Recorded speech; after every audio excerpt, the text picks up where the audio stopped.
What is up, everybody? Welcome back to the Crypto Sherpa News Show, where I cover the latest cryptocurrency news articles to keep you informed on what's going on in the space. Now, how y'all doing on this fine Thursday? Sherpa is exhausted. That is right. I was here late again last night preparing for today's class here at the Bitcoin Bet and Crypto Club.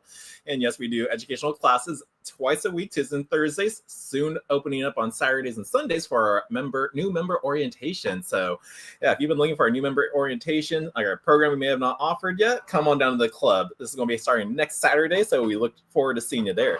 But yeah, so what do we got going for the news today? Let's see. Where was I even going off with that? I was talking about the classes and everything, and it was like I said, I'm tired, guys, so I may be scrolling off a bit, losing focus, but I am here to bring you that news. But yeah, today's class, though, is going to be on who is Satoshi Nakamoto and why the Bitcoin white paper just really changed our digital financial space. So definitely tune into that class. All of our classes are recorded, so if you can't make it to this one today, they're all on our website. So yeah, let's dive into the news today. Before we go over all the stablecoin articles I have for you, which I have six articles in total for you. Let's cover at least two of them, which do not require or do not involve stablecoins. So first up, we have the Winklevoss twins donate $21 million in Bitcoin to the pro-Trump PAC ahead of the U.S. midterms. So looks like people are already getting ready to show who they're going to be supporting during midterms. But the Gemini co-founders, with a combined net worth in the billions, have said that they will make another political contribution in support of President Donald Trump's crypto agenda. And everything's been going so smoothly now. Love it. Now, Cameron and Tyler Winklevoss, co-founders of the cryptocurrency exchange Gemini, said that they had sent more than $21 million worth of Bitcoin to a political action committee with the express intention of helping U.S. President Donald Trump's crypto agenda with a Republican majority in Congress. Now, in a Wednesday X post, Tyler Winklevoss said that they contributed more than 188 Bitcoin, worth about $21 million at the time, to the Digital Freedom Fund PAC. And that's got to be a specific number right there. Like, why is that? Maybe because it did equal around 21 million. And what else is only 21 million in supply? That is Bitcoin. So I bet they had a whole Bitcoin agenda behind that, specifically making it 21 million. But according to the Gemini co-founders, their goal with their contribution was to support President Trump and his administration efforts related to crypto policy by attempting to influence the 2026 U.S. midterm elections. Now, support market structure legislation and fight for other issues related to digital assets and blockchain. The Digital Freedom Fund will work with similar aligned pro-crypto groups and look to identify and support other issues like the de minimis tax exemption for Bitcoin, which grants tax-free status to gain under a certain amount, and other crypto transactions that will unleash the potential of these technologies. Now, our industry and America said the Winklevosses and our private position will always be the same as our public position on these matters. Now, the Bitcoin contribution came more than a year before the U.S. is scheduled to hold its next significant federal election in November 2026. After losing majority control of the U.S. Senate and many House of Representatives seats to the Republicans in 2024, as well as the presidency, many Democrats have been looking at the next election to reclaim power. Now, according to records with the Federal Election Commission, the Digital Freedom Fund PAC was established on July 11th with Treasurer Jana, how do you say this name? Jana? I think it's Jana Rutland. Now, she has reportedly been involved with several other PACs and organizations, including a nonprofit tied to former Republican presidential candidate Vivek Ramaswamy. Now, the Winklevosses also played a role in Trump's 2024 election by donating about $2 million in Bitcoin to his campaign. Now, the recent 21 million contribution was likely a nod to Bitcoin's total supply, limited to 21 million coins. I did call that. Now, they also personally contributed about 5 million to the Fair Shake PAC, which spent more than $130 million supporting congressional candidates that it considered pro-crypto and opposing those it said were anti-crypto in 2024. Now, Fair Shake said in July that it had raised $141 million to be used in the U.S. election, including the 2026 midterms. Now, is Gemini just buying a seat at the table? Well, following their public support and financial contribution to Trump's 2024 candidacy, both Winklevoss brothers were invited to attend the inauguration events and participate in a March White House Crypto Summit. Now, the president acknowledged their support in July during a signing ceremony for the Guiding and Establishing National Innovation for U.S. Stablecoins, the Genius Act, and which had been passed by bipartisan votes in Congress. And I keep seeing articles pop up about how banks want to make changes to it. It's like, I wonder why. But it's like, I should probably cover those one of these days. But it's kind of popping up how they're trying to fight it, even though it just passed. Now, the Winklevosses are also reportedly deepening their financial ties to Trump by investing in American Bitcoin, a crypto mining company tied to the president's family. Now, reports suggest that the Gemini co-founders broke with Trump's crypto agenda by asking him to reconsider the nomination of Brian Quintenz for chair of U.S. Commodity Futures Trading Commission. Now, the president nominated Quintenz in February, with both brothers initially supporting the move in a social media post. And the report dropped about a day after the Senate Agriculture Committee said that the White House had requested a delay for consideration of the Quintenz nomination. Now, the move by the Winklevoss seamlessly put them at odds with several crypto and blockchain organizations who wrote a letter in support for Quintenz's confirmation on Wednesday. So, is that still being pushed back for that? Or did that get decided? I forgot. but they're still in full support of the pro-Trump PAC and all these amazing crypto agendas going forward. But yeah, so that's what the Winklevosses twins are doing. Didn't Gemini even get like what did Gemini get today? I thought Gemini also got an MIC license. Was that the MICA license? Let's see. Gemini. I got to type in license in this. Let me see. I'm scrolling off just to go because I think I saw some like other news articles about it. And yes, here it is. So Gemini also receives its MIC license supporting ongoing EU expansion. So not only did they support the Trump's pro-crypto PAC, it looks like they also achieved a MIC license. So I guess they're expanding in further places. So again, more options for you to join an exchange and have a nice on and off ramp to use. So yeah, I don't think we need to go through this article. That was very short. Gemini has received the MIC, which stands for Market and Crypto Assets License from the Malta Financial Service Authority, enabling them to empower the next era of financial, creative, and personal freedom in Europe. Now, receiving this approval marks a critical milestone in Gemini's regulated European expansion, as it will allow Gemini to expand their secure and reliable crypto products for customers in over 30 European countries and jurisdictions. Now, the MIC regulatory framework is crucial for standardizing crypto laws through the EU, and member states that Geminis are confident it will help the region's crypto ecosystem to flourish sustainably. So again, just when you have more options and on-ramps that you can utilize, it does help spread adoption out there. So way to go, Gemini, and also getting that MIC license. Now, let's go over all these stablecoin news articles I have for you. So let's start off with the Fed governor tells bankers that DeFi is nothing to be afraid of. And that's because of the Genius Act, and we're getting the Clarity Act too as well. But like DeFi, yeah, the government has nothing to fear about it. But the Federal Reserve Governor Christopher Waller urged policymakers and bankers not to fear DeFi and stablecoins, as they will drive innovation in the U.S. payment systems. Now, U.S. Federal Reserve Governor Christopher Waller told his peers in the private banking sector that there's nothing to be afraid of about crypto payments operating outside the traditional banking system. He said there is nothing scary about this just because it occurs in the decentralized financial world or the DeFi world. This is simply just new technology to transfer objects and record transactions, he said, during a speech at the Wyoming Blockchain Symposium 2025 on Wednesday. Now, leveraging innovation tech to build new payment services isn't a new story, Waller said as he pitched policymakers and that private banking sector to work together on crypto payment infrastructures. There is nothing to be afraid of when thinking about using smart contracts, tokenization, or distributed ledgers in everyday transactions. And then here's who tweeted this, Sergey Gerasimov. But he just tweeted, Christopher Waller, member of the Federal Reserve Board of Governors of the United States, says that the distributed ledger is a technology. And according to him, the Fed is looking on how they can use smart contracts in the payment system in the United States. The signal is super strong, and crypto got the attention of Freedom Reserve, not only from risk perspective, but as technology that can optimize their money movement and technology across financial systems. And here's Sergey Djakovic at the, that is Chris Waller on stage at the symposium out there. Now, Waller's comments reflect the Fed's steady pivot toward embracing crypto and its future role in the U.S. payment system. In April, withdrew guidance from the 2022 that served to deter banks from engaging in crypto and stablecoin activities. Last week, the Fed ended its risk-focused novel activity supervision program overseeing crypto-related activities, while the Fed Vice Chair for Supervision, Michelle Bowman, on Tuesday suggested that staff should be allowed to hold small amounts of crypto to just better understand the technology.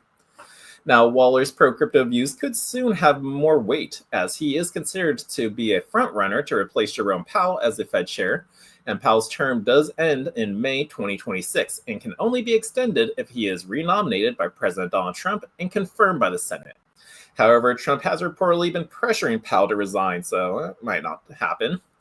Now, oh wait, is this still part of the article? Buying meme coins or crypto like buying apples with fiat? Waller? No, I guess this is still part of the article. So Waller said that DeFi transactions follow the same logic as everyday debit card purchases. Just comparing the use of stable coins to buy meme coins to tapping a debit card at a grocery store to pay for an apple. He used the example, I can go to the grocery store and buy an apple and then use a digital dollar in my checking account to pay for it. I tap my debit card on a card reader to conduct the transaction. And finally, the machines print out a receipt, which is the record of the transaction. Now, the same process applies to the crypto world. This is just a shorter version of it. I buy a meme coin and I use a stable coin as the means of payment. The transaction takes place using a smart contract. And then finally, transaction is recorded on the distributed ledger. And that's it. Super simple. Using the DeFi space is easy and he gets it. Now, the Genius Bill is an important step for stablecoin adoption. Recent signing of the Guiding and Establishing of a National Innovation for U.S. Stablecoins Act marked an important step for stablecoin adoption. Waller said that, adding that it could help stablecoins reach their full potential. He noted that stablecoins could help maintain and expand the dollar's role internationally, especially in a high inflationary country or those with limited access to physical dollars. Now, while improving retail and cross-border payments at the same time. Now, stablecoin markets tipped to increase 615% by 2028. The stablecoin market sits at around $280 billion, a market the U.S. Treasury estimated in April to reach $2 trillion by 2028. Now, the department supported its projection by noting that a stablecoin regulatory framework could rapidly accelerate the demand for U.S. Treasury bills. And Tether and Circle's USD currently dominate the stablecoin industry with a market cap of $167 billion and $67.5 billion, respectively, according to data from CoinGecko. So yeah, with these Genius Acts and everything, just these regulatory frameworks that got put in place, this can definitely increase the adoption rate. And like I said right there, it's like they still see a $2 trillion just in stablecoin. Wait, was it $2 trillion? Yeah, $2 trillion by 2028 in just the stablecoin market, and that is bullish news in all crypto sectors because it just makes it easier to onboard into the crypto space or offload onto it. So it's like, instead of having to go through your banking system, I go, okay, wire transfer, let me go to an exchange, let me buy, oh, they don't have my coin, so let me buy some Bitcoin, let me go take that Bitcoin now, trade it on the DeFi platform or whatever. Yeah, it's probably not Bitcoin, it's DeFi. Wait, yeah, never mind. Bitcoin is DeFi. Like I said, guys, I'm tired, but no, it's a, where was I even going with this? Stablecoin adoption. Yeah, so it just makes things simpler and easier to onboard, just like getting other crypto. So instead of using like your banking system to get over there, the crypto is already on a smart contract on the blockchain or on a blockchain. Usually USDT or USDC's main chain is Ethereum, but there's like 7 different blockchains out there they're on as well. But just the more usually increase in the stablecoin market is definitely bullish news for all cryptos, not just Bitcoin. Now, speaking of the minting coins, looks like Trump's World Liberty just minted 9% of USD1 supply after the Waller speech.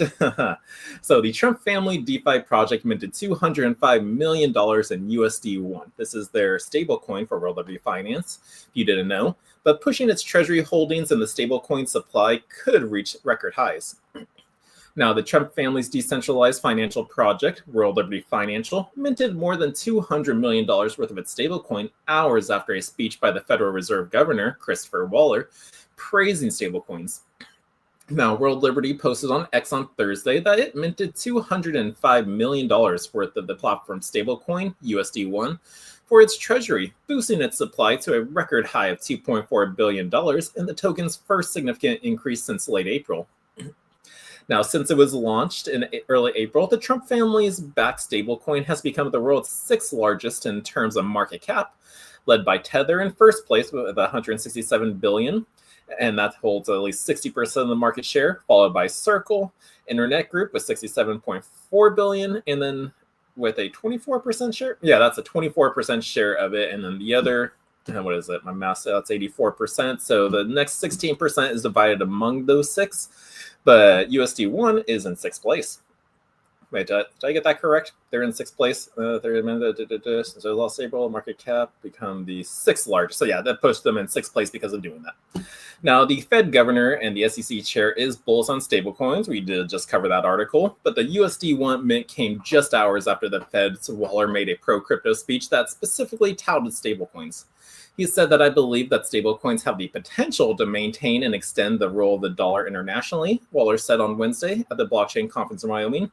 And stablecoins also have the potential to improve retail and cross-border payments, he added. Waller said that the Stablecoin Regulating Genius Act signed into law last month was an important step for payment stablecoin market and could help stablecoins reach their full potential. Now this echoed comments from Securities and Exchange Commission Chair Paul Atkins, who said on August 19th that the bill is a seminal step for the U.S. Congress and governments. Now, World Liberty Finance Treasury holdings are at a record high. The recent USD1 mint has boosted the World Liberty Financial Treasury holdings to a record $548 million, according to Nansen. Now, the stablecoin is now World Liberty's largest crypto holding at $212 million, and that's 39% of its total portfolio. We have Aave Ethereum USDT is the project's next biggest investment with $85 million, along with an equal value share of Ethereum, as the project holds $19,650. And you're going to need to hold on to it because if you're dealing with stablecoins and it's on Ethereum's blockchain, you need ETH for the gas, but that is way more than enough to cover it because gas fees are like $8 right now, $5. They can be pretty cheap, but during a bull market, like we've seen huge spikes. But earlier this month, it was reported that World Liberty Financial was exploring the creation of a publicly traded company to hold its World Liberty Financial tokens with a fundraising target of around $1.5 billion. So that's our news on the World Liberty Finance stablecoin out there. And yeah, it was in response to Governor Waller's speech at the Wyoming Blockchain Symposium. So lots of stuff is happening. It looks like it's moving fast. Now let's continue on with some more stablecoins. What else is happening? Oh, looks like MetaMask is entering the stablecoin wars with Stripe-backed MUSD launch. So MetaMask USD will support real-world spending through a MasterCard-linked MetaMask card, which is launched later this year. Consensus-developed self-custodial wallet, MetaMask has introduced its native stablecoin, MetaMask USD. Now, the launch is significant as it marks the first instance of a self-custodial wallet issuing a native stablecoin. The asset is issued by Bridge, a Stripe-owned stablecoin platform, and operates on-chain through MO, a decentralized infrastructure designed for stablecoin liquidity. Now let's talk a little bit more about MetaMask's MUSD token. So unlike most stablecoins that exist independently of wallet providers, MUSD will be directly embedded into MetaMask's interface. According to the official blog post, this design will allow users to hold, transact, and bridge dollar-denominated value without leaving the application. So initially, MUSD will be available on Ethereum and Consensus-backed Layer 2 network Linea, and is expected to be integrated into core DeFi protocols such as decentralized exchanges and lending markets in the near future. Now, MetaMask revealed that it aims to expand total value locked and increase its protocol activity with the Linea ecosystem by adding liquidity provisions and fiat onboarding. The design of MUSD is a cross-chain compatible, which will enable it to function as a composable, neutral asset across a decentralized application and payment systems. Now, beyond on-chain use, MetaMask also plans to extend the stablecoin utility into everyday spending. A MetaMask card, for instance, is set to debut by the end of the year with partnership with MasterCard, which will let holders spend their MUSDT or MUSD directly at merchants across the world.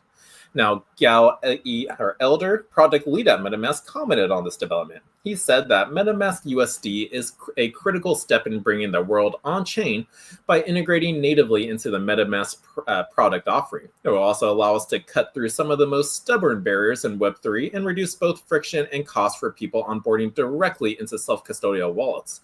Now, with MetaMask USD, users can bring their money on-chain, put it to work, spend it almost anywhere, and use it like money should be used.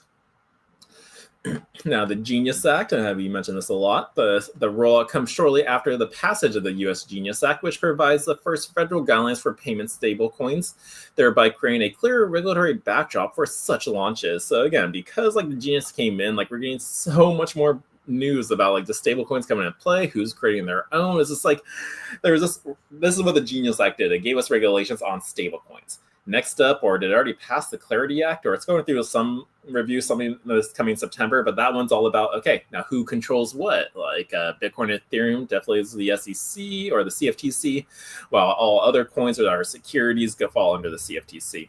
Or maybe I have that vice versa. But no, it's like the Genius Act was just the start of it all. And like everybody is super bullish of it. Trump was bullish of it with his mint. MetaMask is, because now they just announced their own stable coin. Because at first we were getting articles saying, nope, there's not going to be a stable coin, nothing. But it looks like they were just waiting to see what happened exactly with this act and hoping it got approved. And it did. And now we get it. So the permitted reserve assets in this wallet include physical currencies, U.S. Treasury bills, and short-term low-risk instruments like repurchase agreements to enhance accountability. Now, the Genius Act has provisions that require issuers to publish reserve compositions and undergo regulatory independent audits by certified accounting firms, and the Act also enforces compliance with the Bank Secrecy Act, thereby obligating issuers to implement systems against money laundering and terrorism financing. So again, the Genius Act just gave us some rules on what these stable coins and companies who created these stable coins, what they got to follow by. It's like, okay, you need a one-to-one backing. It's got to be transparent. We need the reports, and yeah, so. But that's cool that MetaMask is now coming with a stable coin. I wonder who's going to be next. Now, in our last stablecoin news, looks like we have a judge unfreezing $57 million in stablecoins that were linked to the Libra token scandal that happened last fall. But the judge cited ongoing cooperation of the defendants in this case as one of the reasons for unfreezing the stablecoins. So, a U.S. judge has unfrozen $57.6 million in USDC stablecoins tied to the Libra token scandal in February, giving meme coin promoter Hayden Davis and former CEO of Meteor Decentralized Exchange, Ben Shao, access those funds.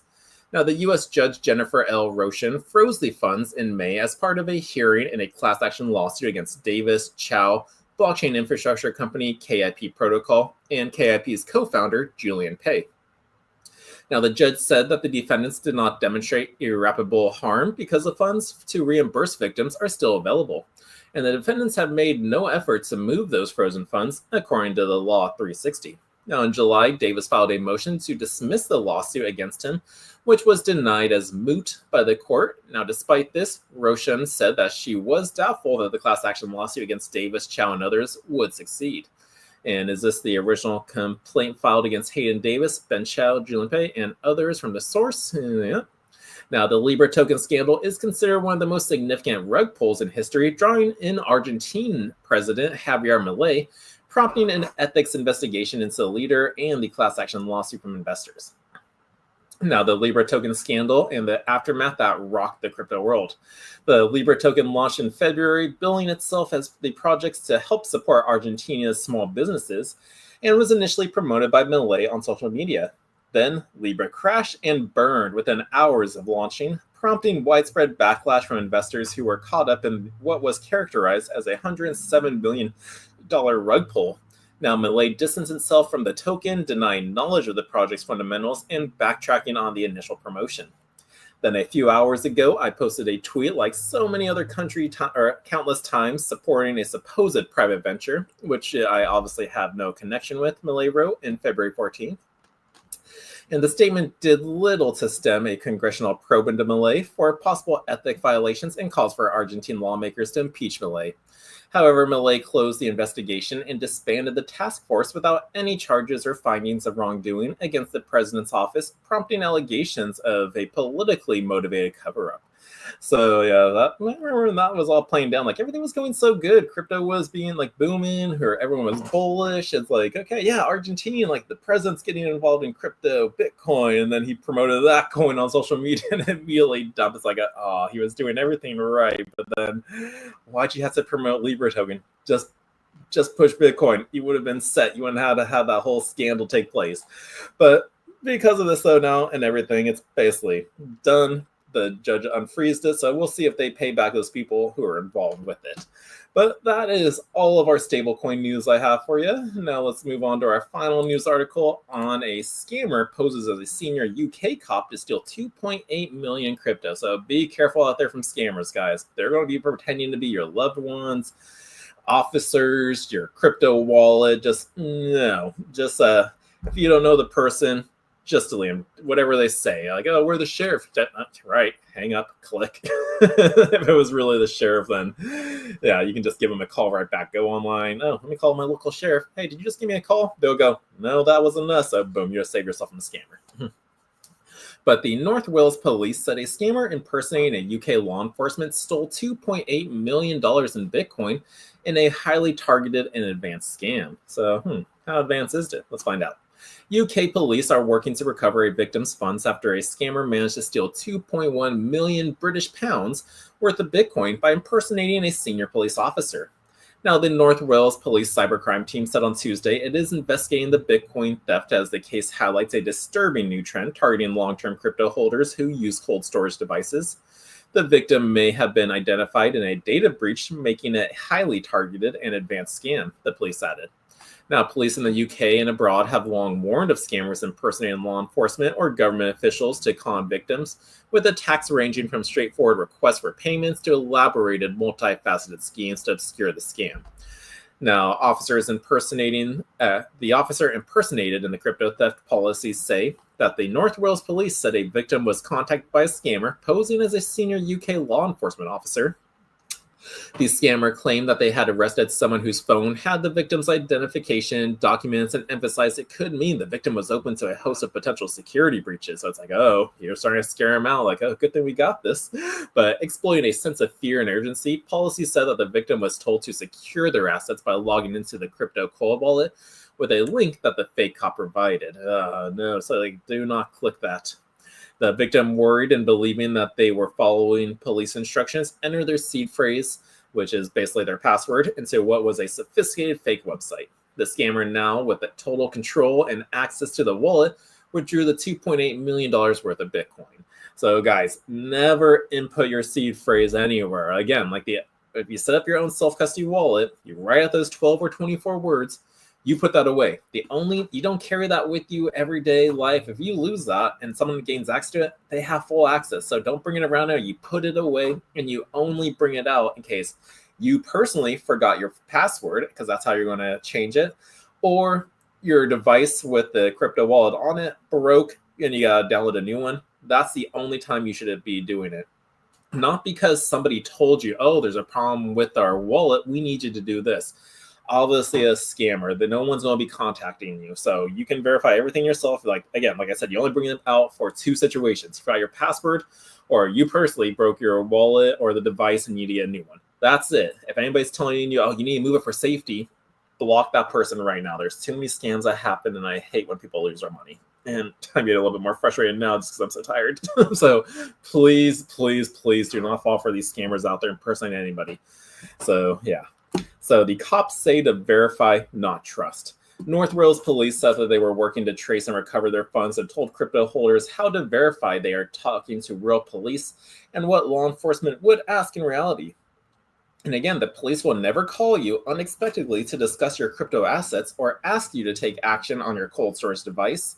This is a big red flag, the team said. Now, it's advised hanging up on suspicious calls and contacting the police directly to verify the call is legitimate if someone claims to be law enforcement. The team also said that police would never ask for a crypto seed phrase. So again, nobody's ever going to ask you for that. And verify. Don't just trust whoever is messaging you. You have full capabilities to do it yourself. You have access to the internet. You can look up the phone number to your local sheriff's department. Just give them a quick call. Don't act on fear. Take a step back. Relax, calm down. Nothing's in a serious rush right there. Scammers want to push they want to push urgency. I want to really emphasize that. They just want to really push that on you, saying you got to do this right now. Because again, most people will get freaked out. I've seen and met a lot of people who do it. It's the space, the technology. I don't get it, but it's just every little thing that happened can freak them out so much. And it's no, just calm down, relax. Everything's fine. Let's sit down. Let's break this down. What is this? What link is it? Nope, you shouldn't have done that. Okay, but you just gotta take a step back, take a breather, and then once you calm down a bit, call the real people, whoever these people are pretending to be. I covered an article about even fake lawyers out there contacting people who've been scammed. So it's again, they're pretending to be so many people. Just if they're claiming anything with crypto, just hang up and go, oh, let me get back to you. Hold on 1 second. Hang up, look up who you actually need to contact, so the real people, if they actually do exist, and just give them a call. That's it. Now, scammers are constantly evolving their tactics. The North Wales police said that they are not just targeting new investors, they are crafting sophisticated social engineering schemes to trick even the most diligent holders. So police warn of other impersonation scams. The US FBI warned earlier this month that scammers are posing as crypto exchange employees, contacting potential victims to claim they have account problems and tricking them into sending information used to access their accounts. Now, in May, the FBI had warned that the attackers were using artificial intelligence powered by deep fakes to send voice messages, masquerading as the senior US officials in a campaign mainly targeting the current or former US federal and state government staff. So, guys, let's be on alert, know the stuff is happening out there, and just be safe. So that is it for all of our news. Again, it was just a lot of stable coins. Kind of out of it. I was trying to browse because, again, I need more sleep. But let's see. Let's see where we're at with the fear and greed index. Are we out of the fear territory? We are exactly at a 50 neutral. So people are kind of getting out of the fear. Bitcoin's still just hovering. Oh, when did it reach 12,000? We were just hovering 13,000 all day and like all week too. Nope, this is the lowest because last week we were at 118. Yeah, when you just keep zooming now, it just looks like we've been trending. Like when you go super close, it's like, oh no, Bitcoin's going down. Is this going? And then you go, let's just zoom out. You go for a week. Oh no, we still look terrible. Then you go out a month. It's like, okay, we're just going sideways. So nothing really to worry about. I know we're going to push up. Then you go to a year. It's like, oh, now we're in the green. So if you're ever worried about the price and the action swing, you're just a hodler, just zoom out and it'll give you a nice little peace of mind and going, oh, I know where this is going in the long run. But that is it for the news. Thank you, Joe from California, for coming in. Do appreciate you being here every day, so thank you so much. And let's see. Yeah, guys, that is it for the news. Thank you for tuning in. I'll be back again tomorrow at noon, hopefully on time. Sorry for being 10 minutes late today, but I'll be back tomorrow with some more crypto news for you. So take care, guys. Peace. In a world where your data is constantly under attack, one company stands for your digital freedom. Introducing Calyx Solutions, your gateway to ultimate online privacy and secure cryptocurrency trading. Meet the Liberty Laptop. With its modified OS and advanced tracking prevention, it's your shield against surveillance. Access restricted areas, use recommended security software, and browse with confidence. Your digital footprint? Virtually non-existent. For the crypto pros, we present the Crypto Laptop. Pre-configured on premium hardware for secure trading. Optimized for your favorite wallets and exchanges. It's the fortress your digital assets deserve. Both laptops come with expert individual training and support. You're never alone in your journey to digital empowerment. At Calyx Solutions, we put you in control. No more worrying about data breaches or compromised transactions. Ready to join the revolution? Visit calyxsolutions.io and choose your perfect laptop today. Plus, become an affiliate and earn while sharing the power of digital freedom. Calyx Solutions. Unlock your digital freedom. Give us a call or text at 702-845-8276 or visit us directly at calyxsolutions.io.